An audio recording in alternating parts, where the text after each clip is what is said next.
Саламатсыздар, құрметті студенттер. Біздің бүгін сабағымыздың тақырыбы Қыпшақ хандығы.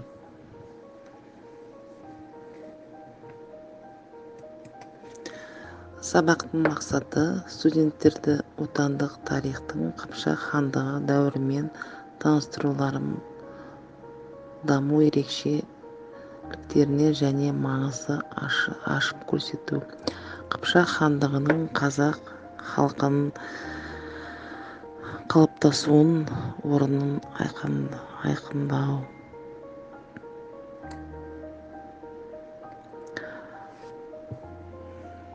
Қыпшақтардың қоныстаған жерлері және этникалық құрамы. Қыпшақ хандығы 11 ғасырда құрылды. Алтайдан Еділге дейінгі аралықты Қыпшақтар даласы Дешт Қыпшақ деп атаған. Жалпы қыпшақтардың этникалық құрамы 2 бөліктен тұрады.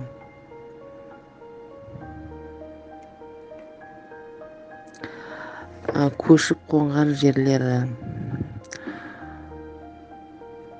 Жем, Жайық, Есіл, Сарысу, Үстірт, Маңғыстау, Нұра, Тобол, Қобда, Ойыл, Сағыз, Елшек.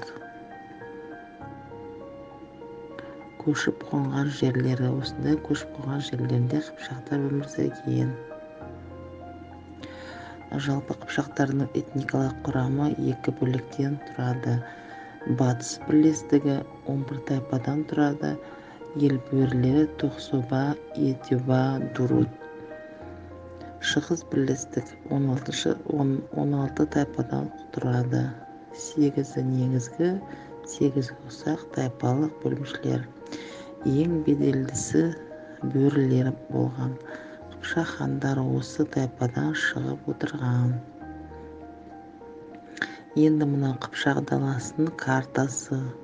Қай мемлекеттермен, қай елдермен мына жерде көрсетілген қарым-қатынастары.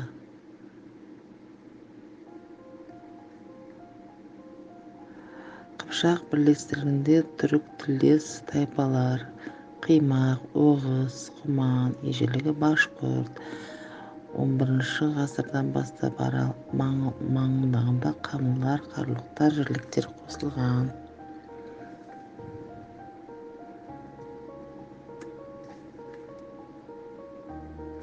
Қыпшақ халқының қалыптасуы. Дешт Қыпшақтар даласында Қыпшақ халқының қалыптасуы заңды құбылыс еді, бірақ моңғол шапқыншылығы бұған үлкен нұқсан келтірді.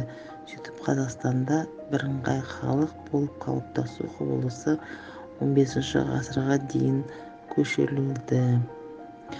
Қыпшақтардың қоғамдық құрылысы. Қытай тарихшылары Жужани бөрілер хан әулетіне тайпасы тең атаған.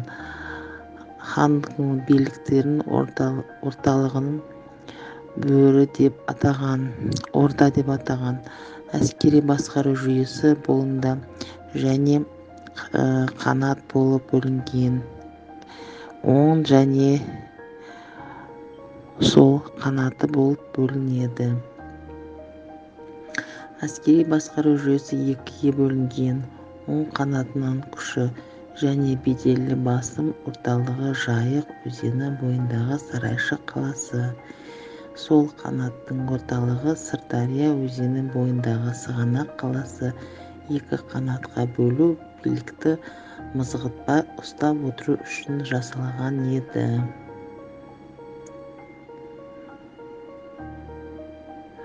Ақсүйек шонжарларға: хан, ханның туыстары, тархандар, басқақтар, бектер, байлар, ру тайпа көсемдері құлды яланқұл деп атаған. Қыпшақтардың бөгде аттары: орыс деректерінде половцы, далалықтар, венгр деректерінде құндар, омандар. Қыпшақ хандығының саяси жағдайы. Қыпшақтар Хорезм елімен қатынасты жақсартуға тырысады. Хорезм билеушілердің Текеш пен екінші Махмұд Қыпшақ ханы Қадыр Бөкейхан деп оның жиені алып деректердің арасындағы билік үшін таласып пайдаланып сын аппақ қаласының басын алуы ойластырылды. Текеш отырарды билеп отырған алып деректердің әскерін оң жағына шығарып қаланы жаулап алды. Билік үшін бәсеке тек моңғолдар екі елді жаулап алғаннан кейін ғана біржола тынады.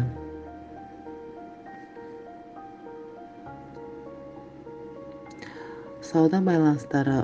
Қыпшақтар сауда байланыстарда осындай мемлекеттермен сауда-саттық жасамдыға Русь, Византия, Венгрия 11 ғасыр соғыс жорықтары 1065 жылы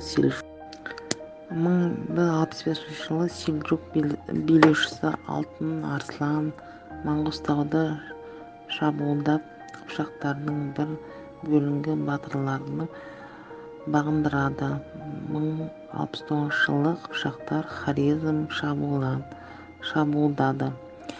1130 жылы атсыз Дэш қыпшақты шабуылдады.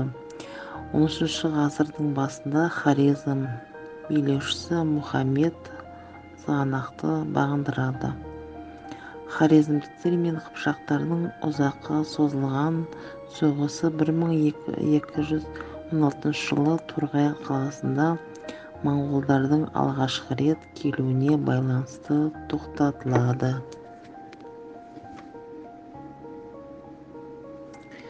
Діни сенім-нанымдар қыпшақтарда болған. Негізі ата-бабаның аруағы,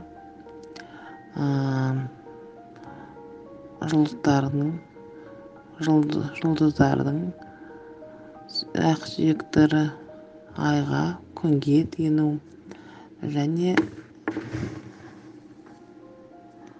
табынғандардың күштері, табиғаттың күштері, ата-баба аруақтары, жұлдыздарға сену, ай күшке, күнге және табиғатты күштерге.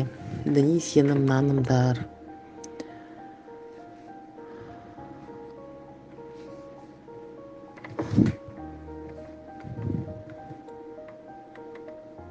Оқулық жұмыспен жұмыс жасаймыз. Қыпшақ мемлекеттерінің шаруашылығы мен кәсібі. Негізгі шаруашылығы мал шаруашылығы, 4 түлік, егіншілік, күріш, тары, бидай, кәсіби балық аулау, тұрмыстық кәсіп, қолөнер, зергерлік, аңшылық кәсіп, арқар, тауешкі, ақбөкен, бұғы, құлан аулады. Енді біз тарихи диктантқа көшейік. Тарихи диктант 6 сұрақтан тұрады.